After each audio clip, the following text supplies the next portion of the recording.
नमस्कार. स्थानिक स्वराज्य संस्थांच्या निवडणुका जाहीर झालेल्या आहेत आणि येत्या 1-2 महिन्यांमध्ये सांगली, मिरज आणि कुपवाड शहर महानगरपालिकेची निवडणुकी होणार आहे. परंतु ही निवडणूक प्रक्रिया सुरू होत असताना अनेक असे काही इच्छुक उमेदवार आहेत जे नव्यानच ही निवडणूक सामोरे जात आहेत आणि आपल्याला नगरसेवक म्हणून या एखाद्या प्रभागामध्ये निवडून यायचं आहे. त्या प्रभागातील ज्या काही समस्या आहेत, लोकांच्या अडीअडचणी आहेत, त्या घेऊन ते मुद्दे घेऊन ही निवडणूक ते सामोरे जाणार आहेत. आणि या संबंध जे निवडणुकीला सामोरे जाणारे, जे नव्याने उभे राहणारे जे नवोदित उमेदवार आहेत, अशा उमेदवारांना एक व्यासपीठ देण्याचं काम आपण MSN मराठी, त्याचबरोबर सखोल news, public view, 24 news Marathi आणि सांगली नगरी या 5 YouTube चॅनल्सच्या माध्यमातून प्रभागातील माझं व्हिजन हा कार्यक्रम आपण घेतोय. आणि या कार्यक्रमाच्या माध्यमातून अशा अनेक जे इच्छुक उमेदवार आहेत, अशा इच्छुक उमेदवारांना व्यक्त होण्यासाठी एक व्यासपीठ आपण देतोय. आज आपल्या बरोबर आहेत जे शिवसेनेचे उपतालुका प्रमुख म्हणून काम करतायत, त्याशिवाय त्याच्याही पेक्षा चांगलं काम ते करतायत, सामाजिक काम आहे आणि धर्माचं काम ते करतायत, ते म्हणजे छत्रपती संभाजी महाराज गोरक्षक सेनेच्या माध्यमातून. अनेक गायी या कसायाकडे जात असतात, अनेक चोरट्या पद्धतीने त्या गायींची तस्करी होत असते आणि अशी होणारी तस्करी रोखण्याचं काम यांच्या गोरक्षक संघटनेच्या माध्यमातून मोठ्या प्रमाणावर होत आहे. असे उमेदवार, असा एक सामाजिक कार्यकर्ता विनायक येडके हा वॉर्ड क्रमांक 14 मधून इच्छुक आहे आणि या माध्यमातून तो या लोकांच्या समोर सध्या जातोय. अनेक नागरिकांशी, ज्येष्ठ नागरिकांशी, पदाधिकाऱ्यांशी त्याचा संवाद चांगल्या पद्धतीने आहे आणि हा विनायक येडके आज आपल्या स्टुडिओमध्ये आलेला आहे आणि आपण त्याच्याशी आज संवाद साधणार आहोत. नमस्कार. नमस्कार. जय महाराष्ट्र. कशा तऱ्हेनं या निवडणुकीला सामोरे जाणार आहात? काय प्रभाग रचना तुम्ही आता जी तुमचे स्वतःची जी आखलेली आहे ती कशा तऱ्हेनं आहे आणि इथल्या ज्या प्रभाग क्रमांक 14 मधल्या ज्या काही समस्या आहेत त्या समस्या काय आहेत आणि कसं या सगळ्या समस्यांना सामावून घेऊन आणि लोकांच्या बाबत लोकांचे विचार घेऊन कसं निवडणुकीला सामोरे जाणार आहे? आमचा प्रभाग क्रमांक 14 म्हणला तर सुशिक्षित लोकांचा प्रभाग आहे. इथे निवडणूक लढवायची म्हणली तर अभ्यासू आणि नागरिकांशी संवाद साधणार व्यक्तिमत्व पाहिजे. त्याच्यासाठी नागरिकांच्या कुठल्याही अडचणी असू देत, म्हणजे मूलभूत गरजा काय आहेत, आता पाणी, लाईट वगैरे ह्या सुख सुविधा आता आपल्याला सरकारच्या माध्यमातून मिळत आहे. खरं त्याच्यामध्ये सुद्धा वेगवेगळ्या पद्धतीने भ्रष्टाचार होतो. तो भ्रष्टाचार कुठे थांबला तर नागरिकांचा पैसा जो वाईट मार्गावर जातो तो चांगल्या मार्गाला लावता येईल. काही टेंडर निघतात ते डुप्लिकेट पद्धतीनं नगरसेवक असू द्या, माजी असू द्या किंवा जे भविष्यात होणार म्हणून येतात ते सुद्धा काय काय वेळेला हे करतात.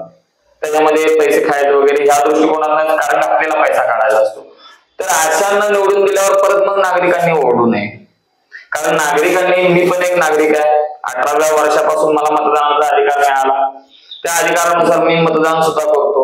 तर मग माझ्या ज्या गरजा आहेत, मी एक नागरिक म्हणून आता तुमच्याशी मी बोलतो, जिथं भ्रष्टाचार होतो तिथं आम्ही टॅक्स दिलेला आहे, मग आमचा पैसा वाईट मार्गाला जातोय, त्याच्यावर आळा घालणं हे नगरसेवकांचं काम आहे का नाही?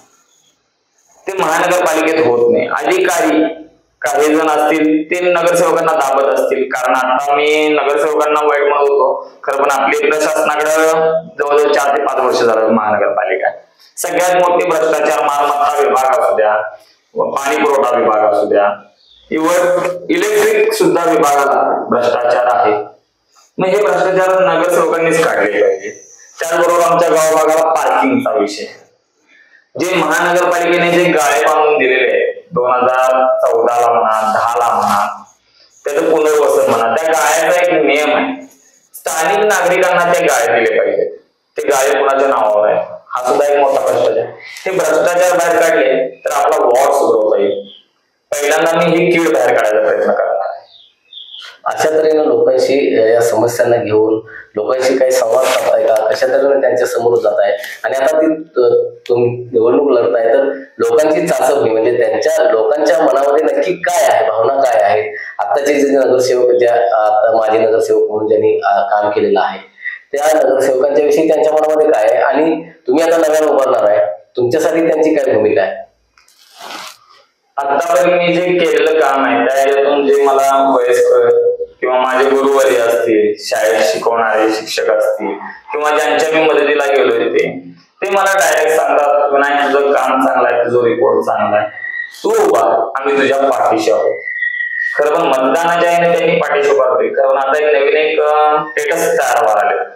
उभा राहायचं म्हणलं 6 महिने इलेक्शन आले तोंडावर की नवीन चेहरे येतात, दादा भैया भाऊ हे पोस्टर्स फ्लेक्स लावून ऍड केली जाते. त्याच्यावर अट्रॅक्शन म्हणजे दिखावायची दुनिया जी म्हणतात.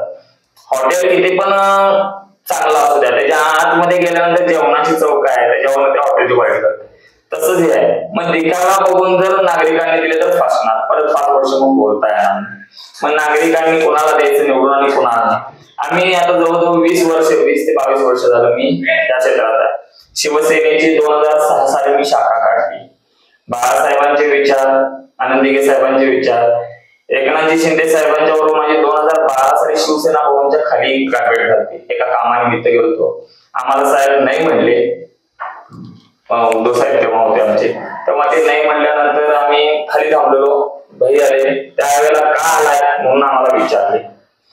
मग सांगितल्यानंतर बरं ठीक आहे मी कागद दे मी बघतो म्हणले. आम्ही सांगली दोस्तोपर्यंत ते काम झालं. मग त्यावेळेपासून आम्हाला एकनाथजी शिंदे साहेबांचा स्वभाव आवडला. कारण जे बाळासाहेबांचे विचार आहेत किंवा शिवसेनेची जी देवधोरण आहेत 80% समाजकारण आणि 20% राजकारण, हे खरोखर बहीणच्या माध्यमातून पुढे चालत आलेलं आहे. त्याच ह्याला प्रभावी होऊन मी जेव्हा बंड केले त्यावेळेला मी डायरेक्ट 3ऱ्या दिवशी कोणताही शिवसैनिक त्या सांगली जिल्ह्यातले कोणी जिल्हा प्रमुख सुद्धा नव्हते किंवा येणार आहेत का नाही पक्षामध्ये किंवा हे पक्ष होईल का नाही स्थापन हे सुद्धा माहित नव्हतं. त्यावेळेला बहीणच्या याच आकर्षणामुळे मी माझ्या फॅमिली सहित आतमध्ये आणण्याचा इशारा दिला. बहीणच्या केसाला जरी धक्का लागला तर मग आम्हाला हे का प्रेम ओढलं, कारण त्यांनी बाळासाहेबांचे विचार, आनंद दिघे साहेबांचे विचार आणि आता तर त्यांनी गोरक्षकच्या बाबतीत जे केलेलं आहे, त्यांनी मुख्यमंत्री असताना धडाडीचे निर्णय घेतले. आतापर्यंत कोणताही मुख्यमंत्री असे निर्णय घेऊ शकला नाही की जे निर्णय बहिणी एका मिनिटात. आणि त्यांनी खरोखर नाथ संप्रदायामध्ये नाथ ज्यांच्या पाठीचे असतात त्यांना कधीही काही कमी पडत नाही आणि ज्यांच्या नावातच नाथ आहे मग ते लोकांना काय कमी पडू देणार आहे. अशा पद्धतीने एकनाथजी शिंदे साहेबांचं काम आहे. त्यांनी गोमातेला राज्यमातेचा दर्जा दिलेला आहे. आता राज्यमातेचा दर्जा दिलाय मान्य आहे, खरं पण त्याची अंमलबजावणी होणं गरजेचं आहे. सगळ्यात जास्त गया आता कापल्या जाते आमच्या सांगलीमध्येच कत्तलखाना. तो कत्तलखाना महानगरपालिकेची जमीन आहे, त्याच्यावर अग्निशामकचं आरक्षण आहे. त्याचा ठराव झाला 2010 साली. ते काय बंद करतो म्हणले, परत आम्ही मध्ये 3 महिने बंद ठेवला. राजकीय नेते आता यांच्यात कोणाचा काय स्वार्थ आहे ते आम्हाला कसं कळणार, कारण आपलेच दात आणि आपलेच वोट ह्या पद्धतीने आता इथे राजकारण चालू. आता ही निवडणूक सामोरी जात आहे व प्रभाग क्रमांक 14 जो आहे तो खरं तर गाव भाग असेल, सिद्धार्थपुरी एकीकडे गाव भाग म्हणजे एकीकडे सवर्णीय जे आपण बघायला गेलं ब्राह्मण समाज खूप मोठ्या प्रमाणामध्ये गाव भागामध्ये आहे आणि त्यालाच लागून इकडं सिद्धार्थ नगर आहे, तोही भाग प्रभाग 14 मध्ये येतोय. तर दोन्ही विचारसरणीच्या लोकांशी संवाद साधताना कुठल्या गोष्टीला सामोरं जावं लागतंय तुम्हाला, कशी हे करावं लागतं? कसं आहे, आता आम्ही लहानपणापासून इकडे गाव भागात मी राहतो. इकडे आमच्या इकडे ब्राह्मण समाज, जैन समाज जास्त आहे, तिथे राहतो. सिद्धार्थ परिसर मध्ये आमच्या सिटी हायस्कूल मध्ये सुद्धा तिथं आमचे बॅचमेटचे होते. आता तो आधी सारखा परिसर राहिलेला नाही, म्हणजे जे आपण अशिक्षित म्हणू तसं काहीच राहिलेलं नाही. तो सुद्धा गाव भागामध्ये समाविष्ट झाल्यागतच आहे. कोणी आता अशिक्षित नाही किंवा कोणी असं बाजूला पडले असं म्हणायचं कारण नाही, कारण ते सुद्धा व्यवस्थित त्यांनी आपल्याला डेव्हलपमेंट करून घेतलेलं आहे. तुम्ही त्यांच्याशी बोलताना आम्हाला काही असा त्रास होत नाही किंवा त्यांच्या काय ज्या अडचणी. आता तिकडचा भाग तो पूर पट्ट्यामध्ये येतो. त्यामुळे तिकडे डेव्हलपमेंट झालेली, ती सुद्धा डेव्हलपमेंट आम्ही हळूहळू करू. कारण तुम्ही साथ दिला, हाकेला आम्ही 100%. तुम्ही जर म्हणलात आमच्याच दारात आहे आणि करा, तर असं थोडी प्रत्येकाच्या दारात जाऊन होत. नागरिकांच्या अडचणी एखाद्या प्रमुखासमोर गेल्याशिवाय प्रमुखाला सुद्धा कळत नसतं. आणि मी आजपर्यंत जे काम केलेलं आहे, कोणाचीही अडचणी होते, जोपर्यंत ते काम पूर्ण होत नाही तोपर्यंत मी लक्ष काढत नाही. त्याचा पाठपुरावा पूर्ण करून ते काम मी करून देतो. आणि असं जे नागरिकांना आता सुद्धा मी वचन देतो की भविष्यात जे काही येईल, तुमच्या कधीही अडचणी असू दे, तुम्ही आठवड्यातून एकदा प्रत्येक भागाच्या म्हणजे 2-2 गल्ल्या करून त्याचे एक जनसंवाद म्हणून मी हॉल वगैरे करून एखादा रविवार ठरवून आठवड्यातून 1-2 असे आम्ही जनसंवाद सुद्धा ठेवू. शिवसेना आली तुमच्या दारात. आता बघायला गेलं तर खरं तर निवडणूक आता आलेलीच आहे, वातावरण निर्मिती चालू आहे. प्रत्येक पक्ष संघटना असतील, सामाजिक संघटना असतील, तर आपापल्या मोर्चे बांधणीला सुरुवात झालेली आहे. प्रत्येक प्रभागामध्ये, प्रत्येक वॉर्डामध्ये कार्यकर्त्यांना एकत्र करण्याचं काम चालू आहे. तर असं संबंध हे वातावरण पाहता प्रभाग क्रमांक 14 जर पाहिला तर याच्या आधीचे जे नगरसेवक होते ते प्रस्थापित नगरसेवक असेच आहेत, म्हणजे 2-2, 3-3 वेळा निवडून आलेले प्रस्थापित नगरसेवक आहेत. पण असं असताना तुम्ही आता नव्यानं पुन्हा उभारताय, या प्रस्थापित नगरसेवकांना टक्कर कशी देणार? कसं असतंय, प्रस्थापित आहे, कुठे ना कुठे तर नाराजी असतेच नागरिकांमध्ये. काही चुका त्यांच्या हातून पण घडलेल्या आहेत.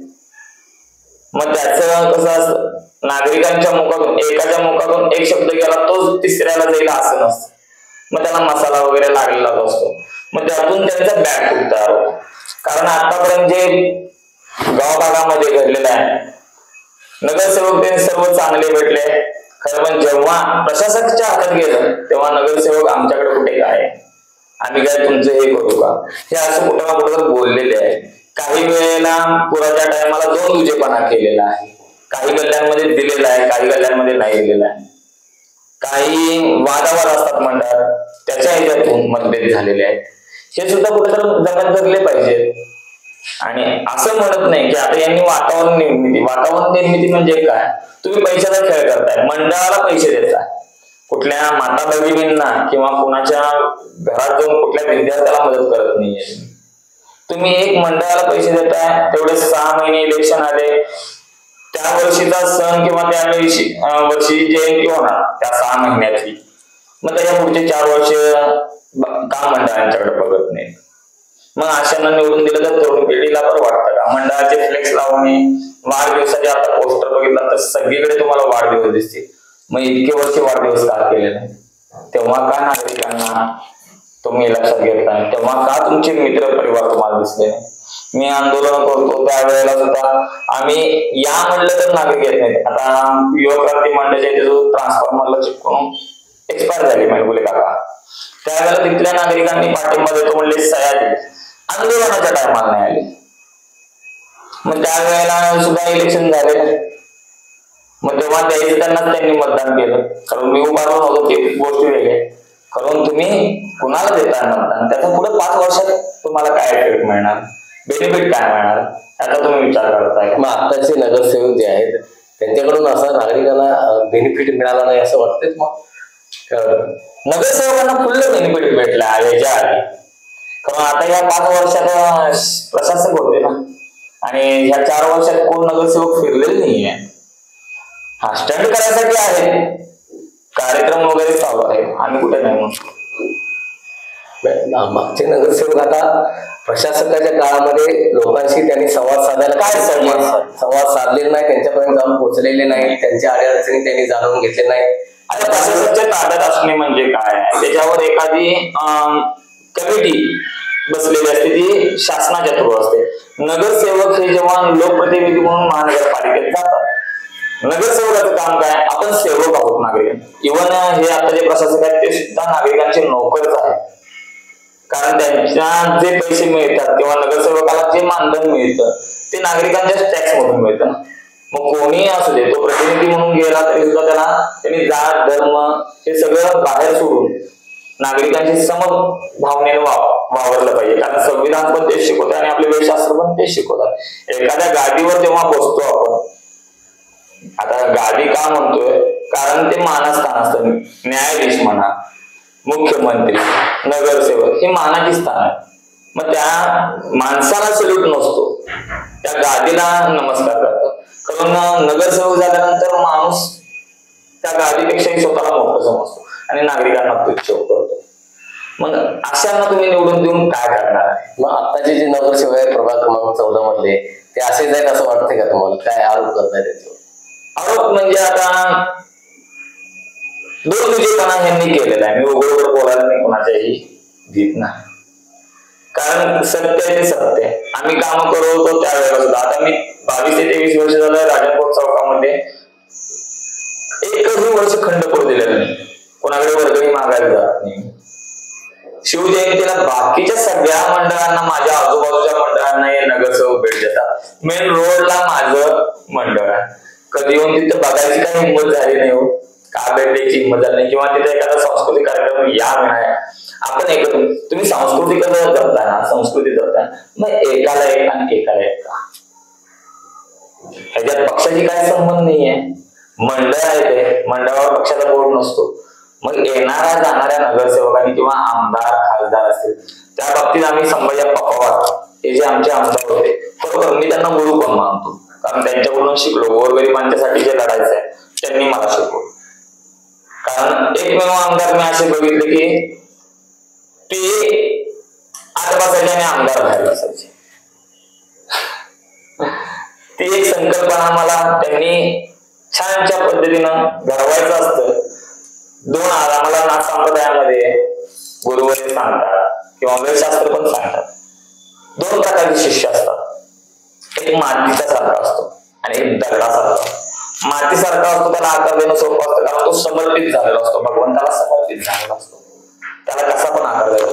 करून तो दगडासारखा असतो, त्याला ठोकावा लागतो, त्याला घडवावं लागतो. ते पण आत गेल्यानंतर कुठे जर मनातच क्रॅक असला तर तो फेकूनच द्यावा लागतो. ती शिळा काही उपयोगाची नसते, तर थोटांड आहे, म्हणजे डुप्लिकेट आहे म्हणून स्क्रॅप मटेरियल. ज्याची मूर्ती बनणार त्याला तपश्चर्या, ते ठोकणे म्हणजे तपश्चर्या. मग तशी आमची एक काहीतरी तपश्चर्या पण झाली असं वाटतं. आम्ही 20 वर्ष झालं समाजात मध्ये कामच करतो, कोणी येऊ दे आम्ही नाही म्हणलेलं नाही. सांगली मिरज कुपवाड शहर महानगरपालिका सध्या म्हणजे क्षेत्र वाढतंय, अनेक भाग वाढतायत, विस्तारित क्षेत्र वाढतंय. या सगळ्या विस्तारित क्षेत्रांबाबत पाहायला गेलं तर कोणत्या कोणत्या अशा समस्या आहेत, ज्या समस्या आता अजून पूर्ण झालेल्या नाहीत, किंवा सांगली मिरज कुपवाड शहर महानगरपालिका क्षेत्रामधले असे काही मुद्दे आहेत जे खूप आजपर्यंत गाजलेले आहेत, नुसते गाजलेलेच आहेत, परंतु ते पूर्ण झालेले नाहीत. अशा मुद्द्यांबाबत आवाज उठवणार आहे, आणि ते कुठले मुद्दे आहेत? आता तुम्ही आतापर्यंत मला प्रभाग 14 विचारलं होतं, कारण प्रभाग 14 हा पूर्ण डेव्हलप झालेला आहे, कारण जुनी सांगली आहे, त्याच्यावर सगळ्यांचं लक्ष असतं आणि तिथं बऱ्यापैकी आमदारांचे तिथे ऑफिसेस झाले, सगळ्यांचं लक्ष असतं. त्यामुळे तो सुशिक्षित एरिया आहे आणि तिथं काय झालं तर लगेच जातात लोक, आणि तक्रार दिल्यामुळे शासकीय लोक सुद्धा मदत करतात. आता डेव्हलप झालेला एरिया म्हणतात हे रामनगर वगैरे, तिथं पाण्याची घाण बऱ्याच ठिकाणी. आता बाजारपेठ, आमच्या बाजारपेठेचा सगळ्यात मोठा प्रश्न आहे. बाजारपेठ आहे तर तिथं बाथरूमची वगैरे महिलांची सोय नाहीये, मंदिरांची पण दुरावस्था आहे. जिथं डेव्हलपमेंट आता चालू आहे, तुमच्या अपार्टमेंट्स वगैरे भराले, त्या अपार्टमेंट्सला काही पार्किंग नाही, बेकायदेशीररित्या नाल्यावर बांधलेले आहेत. नाला तटला की परत पूर येतो, पुरामुळे आजूबाजूचं नुकसान होतं. गोरगरिबांची घरं असतात, काही जण पैसे वाचवून प्लॉट घेतलेले असतात.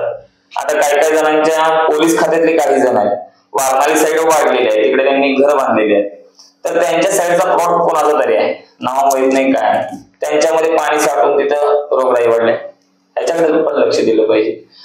पाणी साठतंय, तुम्ही स्वच्छता ठेवा म्हणता, मग दुसऱ्याच्या ह्याच्यात जाऊन ते स्वच्छ करताना परत आणि काहीतरी आलं तर रांगरटी, म्हणून लोक त्याला पण घेतात. मग हे काम महानगरपालिकेने केलं पाहिजे, किंवा तिथल्या प्रभागातल्या नगरसेवकांनी केलं पाहिजे, स्वतः लक्ष देऊन. ते होत नाहीये.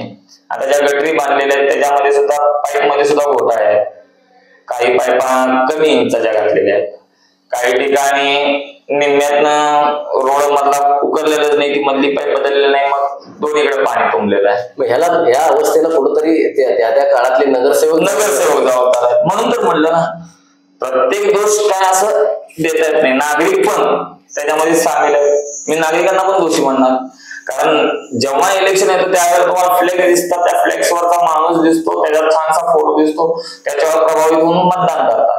किंवा कोणतरी येऊन सांगतं बाबा मी आहे तुमचं करून देऊ, मग ते 4 वर्ष काय येत नाही, 5 वर्ष काय येत नाही. याचा तुम्ही कधी जाब विचारला? तसं आमच्याकडून लिहून घ्या वाटल्यास. आम्ही जे दिघे साहेबांचे स्वप्न होतं तेच आम्ही स्वप्न करू. मी 14 नंबर प्रभाग तुम्हाला सोन्यासारखा बनवून दाखवेन.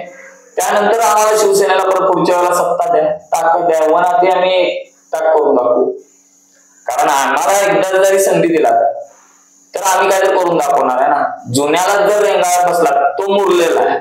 कुठे डबले पाडायचे आणि कुठे मुजवायचे हे मुरलेल्याला जास्त कळतं. याआधी अनेक सामाजिक कार्यामध्ये तुम्ही अग्रेसर आहे. महानगरपालिका किंवा वॉटर हाऊसमध्ये म्हणजे पाणीपुरवठा विभागामध्ये अनेक मोठा भ्रष्टाचार बोगस नळ कनेक्शनच्या माध्यमातून झालेला आहे. तिथं काम करणारे कर्मचारी आहेत, त्या कर्मचाऱ्यांची जी कागदपत्र आहेत, प्रमाणपत्र आहेत, ती डुप्लिकेट करण्याचं काम ही तिथल्या अधिकाऱ्यांकडून झालेलं आहे आणि त्यांना काम देण्याचं भूमिका त्यांनी घेतलेली आहे. याच्या विरोधातही खूप मोठ्या प्रमाणात आवाज तुम्ही उठवलेला होता. महापालिका प्रशासनाकडे तुम्ही तक्रार केलेली आहे, पोलीस स्टेशनमध्ये सुद्धा त्याविषयी तुम्ही तक्रार दाखल केलेली आहे. कशा तऱ्हेचा हा भ्रष्टाचार आहे आणि याकडे संबंध सांगली मिरज आणि कुपवाड शहर महानगरपालिकेच्या नागरिकांचं लक्ष वेधलं जावं म्हणून इथून पुढच्या काळामध्ये तुमची काय भूमिका राहणार आहे? आता आम्ही मगाच्या पासून 2 ते 3 वेळा एकच मी शब्द वारंवार घेतला, नागरिकांनी सपोर्टेड राहिलं पाहिजे. कारण आता मी हे 1.5 वर्ष झालं आनंदीचं प्रकरण 28 मार्च 2024 मी स्वतः रेड हँड पकडून दिलेला आहे. त्याचा पंचनामा सचिन साळगावकर नावाचा अधिकारी 19 एप्रिलला करतो. मी 2 एप्रिलला त्यांना पहिल्यांदा निवेदन पण दिलेलं आहे. त्याचे सगळे माझ्याकडे एव्हिडन्स आहेत, प्रूफ आहे. मग खोटा पंचनामा करणारे अधिकारी दप्तर दिरंगाई कायद्यानुसार त्यांच्यावर कारवाई व्हायला पाहिजे. एक म्हणजे प्रथमतः कोणताही गुन्हा घडला तर पहिल्यांदा फौजदारी गुन्हे नोंद केले जातात. त्यावेळेला सुद्धा IAS अधिकारी होते शुभम गुप्ता, त्यांनी सुद्धा ही कारवाई केलेली. आता सुद्धा व्हॉट्सअप वापरत नाही म्हणले आताचे आयुक्त. जर इमर्जन्सी असलं किंवा जर आम्ही एखादा मेसेज जर नागरिकांनी किंवा एखाद्या पदाधिकाऱ्यांनी केला तर त्याचा रिप्लाय ते जो खरोखर महत्वाचा असलं तर 24 तासामध्ये त्यावर कारवाई होणं गरजेचं असतं. असं कुठेही लिहिलेलं नाही की बाबा सरकारी अधिकाऱ्यांनी व्हॉट्सअप वापरू नये. आता इमर्जन्सीला कोण तर त्याला अत्यावश्यक गरज आहे, मग त्या वेळेला फोन उचलला नाही तर मग व्हॉट्सअपवर मेसेज करणारच ना. मग इंटरनेट कशासाठी युज करताय? करू नका. बरं, आठवड्यातून तुम्हाला नागरिकांना 2 तास देताय तुम्ही, 7 दिवसातले 2 तास. मग 2 तासांमध्ये 400 नागरिक आलेले असतात, त्यांना उडवाउडवी तर आणि त्यांचा जनता दरबार म्हणजे काय झाला आता आयुक्तांचा. तिथे 5-7 अधिकारी बसतात ज्या त्या विषयाचे. आता माझा वॉटरचा विषय होता तर अभियंता, त्यांचे सहकारी असे 10 जणांची टीम असायची. तिथे गेल्यानंतर त्यांनी 1 नाही 2 नाही, साहेब निवेदन बघा. साहेबांनी निवेदनाला हात लावला नाही. खंत वाटते, तुम्ही लहान वयात IAS झालात, आम्ही अनुभवाने मोठे झालो. IAS जरी असला तर संविधान तुम्हाला पण तेच आहे, आम्हाला पण तेच आहे. तुम्ही पण नागरिकांची सेवा करता, आम्ही पण नागरिकांची सेवा करतोय, फक्त आम्हाला पगार नाहीये. तुम्ही एक चांगला पगार घेताय आणि तुमचे अधिकारी पण चांगला पगार घेतात, मग त्यांना हा भ्रष्टाचार करायची काय गरज आहे? अय्याज नायकोडी नावाचा जो व्यक्ती आहे त्याच्याकडे कोणतंही प्रमाणपत्र नाही आहे ITI झालेल्याचं वगैरे. तो ड्रेनेज विभागाला काम करतो, त्याची डायरेक्ट नेमणूक वॉटर्स मध्ये प्लंबर म्हणून केले जाते. तिथं न थांबता त्याला बेकायदेशीररित्या 125 कामं दिली जातात. मिनिमम 470 काम मंजूर झाले, 14 प्लंबर आहे. मग बाकी 13 प्लंबरनी काय केलंय? तिथे एका विशिष्टच कॅटेगरीच्याच माणसाला का दिली गेली कामं याचा विचार केला पाहिजे. त्याच्याबरोबर ज्यांनी कामं दिला फिरजादे त्याची सुद्धा नेमणूक दुसरी आहे. महानगरपालिकेत सगळ्यात मोठा भ्रष्टाचार वॉटर असू दे किंवा महानगरपालिका, चपरासी जर असला तर त्याला क्लास 2च्या अधिकाऱ्याच्या खुर्चीवर घेऊन बसवलेला आहे. का? आमच्याकडे कामगार नाहीत आणि शिकलेली मुलं आहेत ना रिकामी. काढा भरती. मग आता हा जो भ्रष्टाचार आहे तुम्ही सांगताय, तो भ्रष्टाचार कमी करण्यासाठीच ही निवडणूक तुमच्यासाठी महत्वाची ठरणार आहे का? नगरसेवक झाल्यानंतर या संदर्भात पहिला यांची कंबरडी मोडणार, कारण हा भ्रष्टाचार हे अधिकारी करतात हे आता कळून चुकले. आता केस करा म्हणून आम्ही प्रूफ देतो, आयुक्त म्हणले तुम्ही प्रूफ करा. समोरची विरोधी पार्टी आल्याशिवाय आम्ही काय प्रूफ करणार? अय्याज नाईकवाडीला पहिल्यांदा अटक केली पाहिजे, कुर्णेंनी डुप्लिकेट कागदपत्रांवर सह्या केल्या त्यांना अटक झाली पाहिजे. मग तुम्हाला काय असेल ते प्रूफ होणार ना. का नुसतं प्रूफ करा बोलण्याने कुठली गोष्ट प्रूफ होत नाही. तुम्ही अर्ज बघायला तयार नाही, मग काय प्रूफ करणार? तुम्ही एक IAS म्हणून आलेला आहात इथं, तर तुम्हाला एवढं समजत नसलं पहिली स्टेप काय आहे. बोगस निघलंय म्हटल्यावर तुम्ही पहिल्यांदा पोलीस स्टेशनला बोलवून घेऊन FIR नोंद करायला पाहिजे, त्यांची चौकशी लावा. पोलिसांनी पण अजून हालचाल केलेली नाहीये. दीपावली सण असल्यामुळे आम्ही शांत बसलेलो आहोत. हे 2-3 दिवस दीपावलीचे संपले की आम्ही या बाबतीत SP-ना पण विचारू, स्थानिक आमदारांना पण सांगू, याच्याकडे नागरिकांनी पण लक्ष द्यावं अशी माझी कळकळीची विनंती आहे. कारण हे तुमचे पैसे आहेत, त्यांनी लाखो रुपयाची प्रॉपर्टी यांची खाती न्याय चौकशी करणं गरजेचं आहे. सांगलीमध्ये आता मोठमोठे घोटाळे घडलेत, आता लँडचा सुद्धा घोटाळा चालू आहे. महानगरपालिकेच्या जमिनी हे अधिकारी आणि काही आजी माजी असतील राजकीय नेते त्याच्यामध्ये समाविष्ट असतात. त्यांनी कमी पैशामध्ये त्या जमिनी घेऊन लोकांच्याच ह्याच्यासाठी ठेवलेल्या जमिनी त्या कॉम्प्लेक्स वगैरे उभा करतात. त्याची नंतर आपल्यालाच त्रास होणार आहे हे आता जनतेला कळलं पाहिजे. आता मंदिरं काय काय हटवायचं चालू आहे. आता जे आमच्या प्रभागामध्ये बरीच मंदिरं नदीकाठची आहेत त्यांची डागडुजी होणे गरजेचं आहे. आपण जय भवानी जय शिवाजी जेवढ्या अस्मितेने बोलतो तेवढ्या अस्मितेने त्या मंदिरांची पूजा किंवा देखभाल करतो का? छत्रपती शिवाजी महाराजांच्या समोर जे पार्किंग होतं 8 महिने आम्ही थांबवून बंद केलं. आता सुद्धा काही जणांच्यामुळे तिथे फुलं विकायला, तर ती फुलं विकायची जागा आहे का? मग छत्रपतींचं दर्शन घ्यायला कसं राहणार? गाडी लावणारे डायरेक्ट म्हणतात मी याचा पाहुणा आहे, मी त्याचा पाहुणा आहे, मी ह्याच्याशी निगडीत आहे. तर तुम्ही कोण पण असाल, छत्रपती हे दैवत मानताय, फक्त जय भवानी जय शिवाजी देण्यापुरते नवी घोषणा. आता महानगरपालिकेच्या निवडणुकीला घेऊन वरिष्ठ जे नेते आहेत तुमच्या राज्याचे, शिवसेनेचे एकनाथभाई शिंदे यांच्याशी कसा संपर्क तुमचा राहिला आहे, किंवा इथले जे स्थानिक जे शिवसेनेचे पदाधिकारी आहेत त्यांच्याशी कसा संपर्क, आणि या दोघांची सांगड घालून कशा तऱ्हेनं या निवडणुकीला तुम्ही सामोरे जाणार? माझं तर एक म्हणणं आहे, मी मागाशी सांगितलं एकनाथजी शिंदे साहेबांच्या बाबतीत माझ्या काय भावना आहेत आणि मी त्यांना का मानतो. तसंच हित बघायचं म्हटलं तर माझ्या नंतर आलेले आमचे मोठ्या वरिष्ठ पदावर बसलेले आहेत. पदावर बसलेले म्हटल्यावर मला त्यांना मान देणं गरजेचं आहे, कारण त्यासाठी पण शिवसैनिकांना तेवढा मान देणं गरजेचं.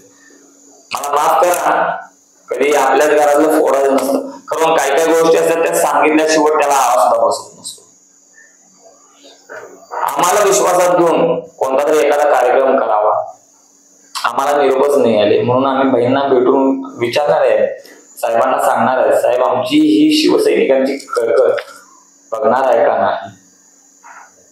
नाहीतर मग पक्षाने डावललं तर आता काय राजकारणामध्ये आम्हाला काय कोणता अजेंडा मध्ये घालणार त्या पद्धतीनेच आमची परिस्थिती होणार आहे. मग अपक्ष राहून आम्ही आमचा अजेंडा काय असेल ते आम्ही चालू, मग तेव्हा कोणत्या पक्षाची आम्ही जाय नाही का म्हणून, कारण बाकीच्या पक्षांच्याकडे आम्हाला जायची इच्छा नाही. आम्हाला पूर्ण भगवं हिंदुत्व पाहिजे आणि त्याने आम्ही लढणार आहोत. धर्म, देव, देश आणि जो समाजामध्ये विघ्न निर्माण करणार असेल त्याच्यावर अंकुश बसवण्यासाठी आम्ही सदैव प्रयत्न करतो, मग तो कोणत्याही जाती धर्माचा असो. नक्कीच या निमित्तानं विनायक हेडके यांच्याशी आपण संवाद साधलाय. देव, देश आणि धर्मासाठी इथून पुढचं राजकारण आम्ही हातात घेणार आहोत आणि शिवसेनेच्या वरिष्ठ नेत्यांनीही खालच्या पातळीवर जो काम करणारा, गावगाड्यामध्ये काम करणारा असेल किंवा शहरांमध्ये काम करणारा जो कार्यकर्ता आहे, सर्वसामान्य कार्यकर्ता आहे, त्या कार्यकर्त्यांच्या व्यथाही त्यांनी जाणून घेतल्या पाहिजे. जे जिल्ह्यावर काम करणारे जे पदाधिकारी आहेत त्यांच्या मार्फत त्यांची चौकशी झाली पाहिजे, त्यांना मान सन्मान दिला गेला पाहिजे सर्वसामान्य शिवसेनेच्या पदाधिकाऱ्यांना आणि कार्यकर्त्यांनाही. अशा तऱ्हेची एक व्यथाही त्यांनी या निमित्तानं मांडलेली आहे. आणि इथून पुढच्या काळामध्ये सांगली मिरज आणि कुपवाड शहर महानगरपालिकेची जी निवडणूक आहे ती निवडणूक या प्रभाग क्रमांक 14 मधील ज्या ज्या समस्या आहेत त्या समस्यांना घेऊन महानगरपालिकेचा जो भ्रष्टाचार असेल, मग तो अनेक पातळ्यावरचा आहे, वॉटर हाऊस मधला असेल, शिवाय वेगवेगळ्या ज्या जमिनी आहेत महानगरपालिकेच्या त्या जमिनींचं जे भ्रष्टाचार जमिनींच्या माध्यमातून केला जातोय, अशा तऱ्हेचे अनेक भ्रष्टाचार बाहेर काढण्याची भूमिका या निमित्तानं विनायक येडगे यांनी मांडलेली आहे. आणि पुढच्या काळामध्ये सर्वसामान्य माणसं असतील, ज्येष्ठ नागरिक असतील, त्या त्या प्रभागामधील डॉक्टर्स असतील, इंजिनियर्स असतील, निवृत्त कर्मचारी असतील, या सर्वांशी संपर्क साधून, या सर्वांशी संवाद साधून येणारी महानगरपालिका निवडणूक लढवणार असल्याचा विश्वास विनायक येडगे यांनी व्यक्त केला. इथून पुढच्या काळामध्ये जे वातावरण आहे किंवा जी निवडणूक आहे त्यांच्यासाठी त्याला आमच्या सर्व टीमच्या कडून तुम्हाला हार्दिक शुभेच्छा. धन्यवाद.